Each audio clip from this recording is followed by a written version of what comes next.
If you're a person who is interested in selling Pokemon cards or trading cards at large, but you haven't started yet, or if you have started doing a little bit here and there and you're interested or you suspect that you could do more, my question is, what's stopping you?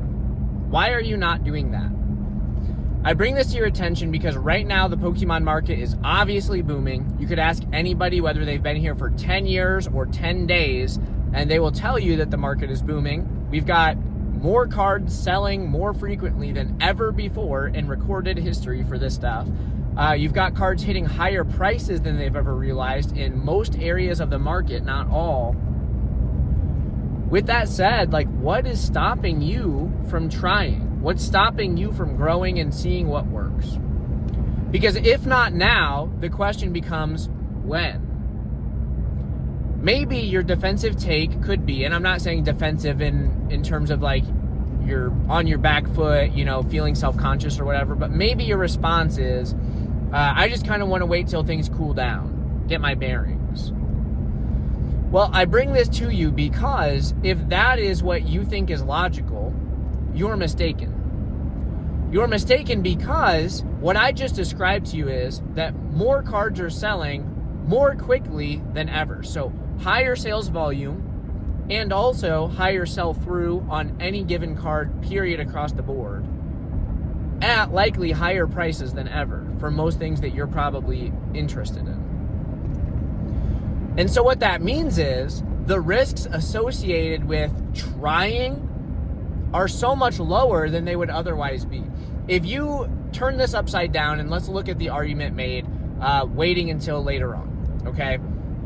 Well, if you wait until there is a cool down in the market, maybe after a big panic sell event, and things are just stagnant, what you're going to see is slower sell-through rates. So it's going to take you longer to sell the same cards for less money.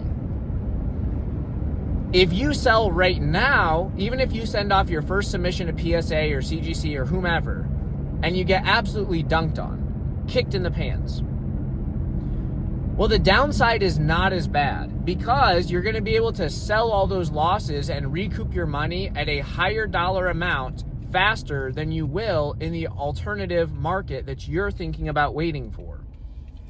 And so with that said, also, I should outline, it's not all just failures across the board. You're going to win some things. Even if you're just taking a handful of spaghetti, chucking it at the wall, some of those noodles are going to stick. Some of these plays that you try, some of the cards you try to grade or you try to buy and sell, they will be winners for you. And the winners will teach you how to keep winning. And the losers will teach you how not to lose any longer and turn them into wins. You're going to replace your losses with more wins. And you're going to do it more quickly for less damaging impacts right now than you might otherwise do. What I'm not suggesting that you do is go find a card with no sales history and gamble on that, thinking that you might 20x in 5 days or whatever, and you end up waiting a few months and panic selling the thing for a loss. Don't do that. But what I'm suggesting is if you want to try churning and burning and you just want to see what reselling is like at scale, you're buying a bunch of cards at some percentage of market price, which is always a hot button topic, I know. Everybody likes to think that everything sells for market price all the time. But the fact of the matter is there are lots posted on places like even Facebook, and the sellers will specifically let them go at some, quote, percentage of market price. And the more money you have to spend, the better deal you can get. And guess what, folks? That's not exclusive to Pokemon cards, so why are we getting our feelings hurt about it? As a matter of fact, that's just kind of how life goes in general. The more money you have to spend on a thing, the better deal you can usually get on it. That's how wholesaling works. That's how Walmart works. That's how Costco works. They're just doing it on a humongously large scale, as opposed to we're just doing this on a bigger scale than some other dude or some other lady. And so if you have a decent amount of money, a few grand, and there's a lot that you see, and the person is literally selling it to you at 80% market price, and that's their ask, which happens often, buy it. And you're going to make 5% on all those cards selling them through TCG Player. And it's gonna sell through way quicker than it will, if the market changes in some undefined amount of time. Like, see if you like doing that work. See if the work is worth it. See if the juice is worth the squeeze. And right now is exactly the time you should be taking the risks, because when you take losses, I've already described that you're gonna recover from them more quickly. But let's talk about the wins. The wins are insane right now.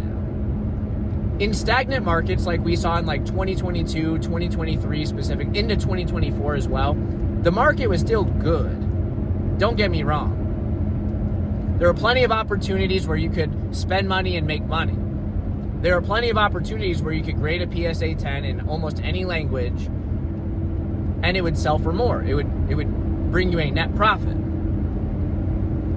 But the problem with that is a win in a PSA 10 in those types of markets, maybe it looks like a 1.5x on your capital spend, cost of goods. Whereas right now, you can buy a Crown Zenith Pikachu. I bring that up because it's a card I've talked about on the channel, so I'm not like, quote, spilling the beans here or whatever. But it's like, you can go buy a Crown Zenith Pikachu for what, like $40, $50? If it grades a PSA 10, it's selling, I'm selling them right now for like $260. That's a 5x beyond that.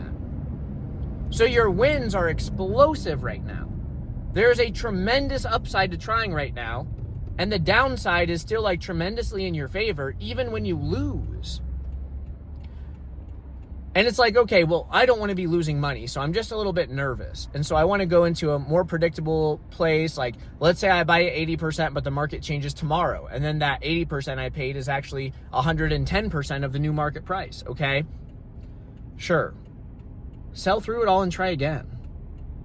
And the more you keep doing that, the more exposure you get, the faster you sell through items, and the more specific you can get about your purchasing. Like, you're only buying good things and not bad things. All of that stuff starts to level out. And any losses that you take right now they should be outweighed by the wins that you generate when you gain more knowledge, when you spend more time interacting with the hobby, and when you gain a better sense of what is worth buying and what is not worth buying. And you do that through the action of doing the work. So yes, market research can help you. You can type in any card right now and find out what its sell-through rate is. And what that looks like is you type in Crown Zenith Pikachu, whatever the set number is, like 159, 160 out of 159, I think is what that one is. It's like, okay, go on eBay and type that card into the search bar. See how many active listings there are. Then filter by sold items. And it will show you how many copies of that card have sold through. And you can do the same for PSA 10. You can see how many are currently listed and how many have sold through in the same amount of time, in the last 90 days or whatever. And it's like, it's just math. The cards were closer to equivalent of sell-through. So like if there is 1,000 copies for sale and in the last 90 or 30 days or whatever it is, 1,000 copies have sold through, that's a really good card to buy because it means that they sell fast. You're going to get your money back really quickly.